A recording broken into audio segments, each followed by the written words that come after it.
संपूर्ण महाभारत सभा पर्व के अंतर्गत सभा क्रिया पर्व में अध्याय 4 मैं द्वारा निर्मित सभा भवन में धर्मराज युधिष्ठिर का प्रवेश तथा सभा में स्थित महर्षियों और राजाओं आदि का वर्णन। वैशंपायन जी कहते हैं, जन्मेजय उस श्रेष्ठ सभा भवन का निर्माण करके मयासुर ने अर्जुन से कहा। मयासुर बोला, सव्यसाची, यह है आपकी सभा, इसमें एक ध्वजा होगी, उसके अग्रभाग में भूतों का महापराक्रमी किंकर नामक गण निवास करेगा।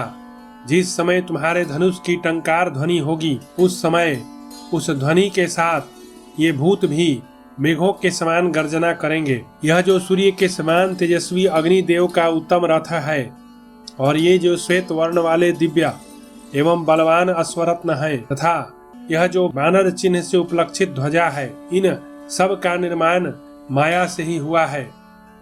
यह ध्वज वृक्षों में कहीं अटकता नहीं है तथा अग्नि की लपटों के समान सदा ऊपर की ओर उठा रहता है। आपका यह वानर चिन्हित ध्वज अनेक रंग का दिखाई देता है।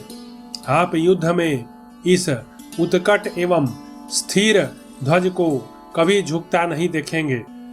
ऐसा कहकर मयासुर ने अर्जुन को हृदय से लगा लिया और उनसे विदा लेकर अभीष्ट स्थान को चला गया। वैशंपायन जी कहते हैं, जन्मेजय तदनंतर राजा युधिष्ठिर ने घी और मधु मिलाई हुई खीर, खिचड़ी, जीवंतिका के साग तथा सब प्रकार के हविष्य, भांति भांति के भक्ष तथा फल, ईख आदि नाना प्रकार के चोष्या और बहुत अधिक पेय, शरबत आदि सामग्रियों द्वारा 10,000 ब्राह्मणों को भोजन कराकर उस सभा भवन में प्रवेश किया। उन्होंने नए नए वस्त्र और छोटे बड़े अनेक प्रकार के हार आदि के उपहार देकर अनेक दिशाओं से आए हुए श्रेष्ठ ब्राह्मणों को तृप्त किया। भारत तत्पश्चात उन्होंने प्रत्येक ब्राह्मण को 1,000 गौएं दी। उस समय वहां ब्राह्मणों के पुण्याहवाचन का गंभीर घोष मानो स्वर्गलोक तक गूंज उठा।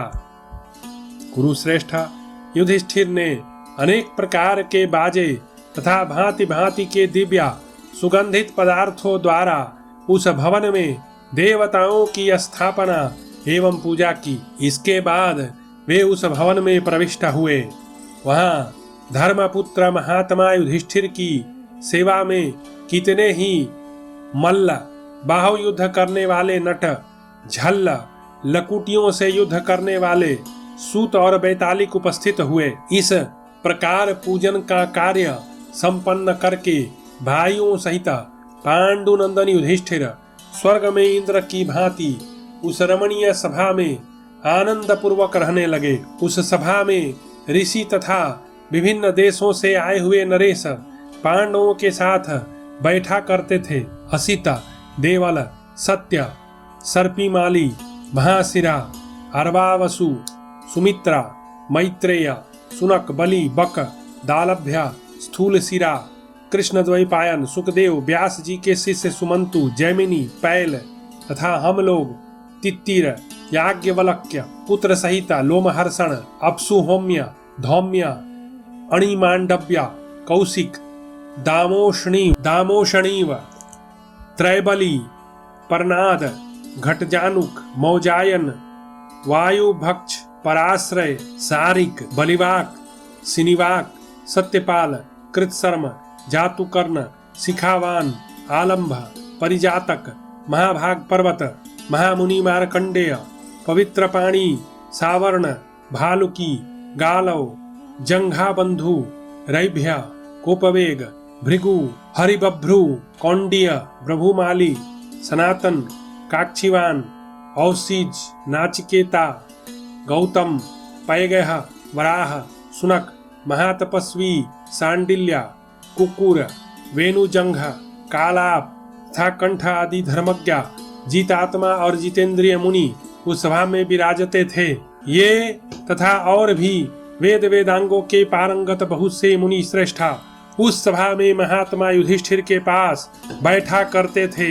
वे धर्मज्ञ, पवित्र आत्मा और निर्मल महर्षि राजा युधिष्ठिर को पवित्र कथाएं सुनाया करते थे। इसी प्रकार क्षत्रियों में श्रेष्ठ नरेश भी वहां धर्मराज युधिष्ठिर की उपासना करते थे।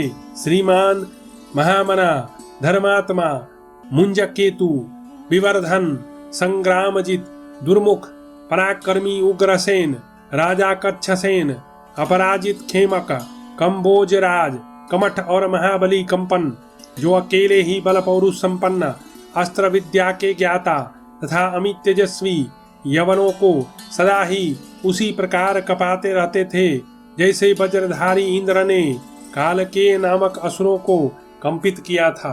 ये सभी नरेश धर्मराज युधिष्ठिर की उपासना करते रहते थे। इनके सिवा जटासुर, मद्रराज शल्य, राजा कुंती भोज, किरातराज, पुलिंदा, अंगराज, वंगराज, पुंडरक, पांड्य, उड्रराज, आंध्र नरेश, अंग, वंग, सुमित्र, शत्रुसूदन, शैब्य, किरातराज सुमना, यवन नरेश, चानूर, देवरात, भोज, भीमरथ, कलिंगराज, श्रुतायुध, मगधदेशीय जयसेन, सुकर्मा, चेकितान, शत्रु संहारक पुरु, केतुमान, वसुदान, विदेहराज, कृतछंड, सुधर्मा, अनिरुद्धा, महाबली श्रुतायु, दुर्धर्षवीर, अनुपराज, क्रमजित, सुदर्शन, पुत्र सहित शिशुपाल, करुषराज, दंत वक्त्र, वृष्णिवंशियों के देवस्वरूप दुर्धर्ष राजकुमार, आहुक, विपृथु, गद, सारन, अक्रूर, कृतवर्मा, सिनीपुत्र, सत्यक, भीष्मक, अकृति, पराक्रमी, द्युमत्सेन, महाधनुर्धर, केकई राजकुमार, सोमक, पौत्र, द्रुपद, केतुमान तथा अस्त्र विद्या में निपुण महाबली, वसुमान, ये तथा और भी बहुत से प्रधान क्षत्रिय उस सभा में कुंती नंदन युधिष्ठिर की सेवा में बैठते थे। जो महाबली राजकुमार अर्जुन के पास रहकर कृष्ण मृग चर्म धारण किए धनुर्वेद की शिक्षा लेते थे, वे भी उस सभा भवन में बैठकर राजा युधिष्ठिर की उपासना करते थे। राजन, वृष्णिवंश को आनंदित करने वाले राजकुमारों को वही शिक्षा मिली थी। रुक्मिणी नंदन प्रद्युम्न, जामवंती कुमार सांब, सत्यक पुत्र सात्यकी, युयुधान, सुधर्मा, अनिरुद्धा, नर श्रेष्ठ शैब्य, ये और भी बहुत से राजा उस सभा में बैठते थे। पृथ्वीपते, अर्जुन के सखा तुम्बुरु, गंधर्व भी उस सभा में नित्य विराजमान होते थे। मंत्री सहिता चित्रसेन आदि 27 गंधर्व और अप्सराएं सभा में बैठे हुए महात्मा युधिष्ठिर की उपासना करती रहती थी। गाने बजाने में कुशल, साम्य और ताल के विशेषज्ञ तथा प्रमाण, लय और स्थान की जानकारी के लिए विशेष परिश्रम किए हुए मनस्वी किन्नर तुम्बरु की आज्ञा से वहां अन्य गंधर्वों के साथ दिव्यतान छेड़ते हुए यथोचित रीति से गाते और पांडवों तथा महर्षियों का मनोरंजन करते हुए धर्मराज की उपासना करते थे। जैसे देवता लोग दिव्य लोक की सभा में ब्रह्मा जी की उपासना करते हैं, उसी प्रकार कितने ही सत्य प्रतिज्ञा और उत्तम व्रत का पालन करने वाले महापुरुष उस सभा में बैठकर महाराज युधिष्ठिर की आराधना करते थे। इस प्रकार श्री महाभारत सभा पर्व के अंतर्गत सभा क्रिया पर्व में सभा प्रवेश नामक चौथा अध्याय पूरा हुआ।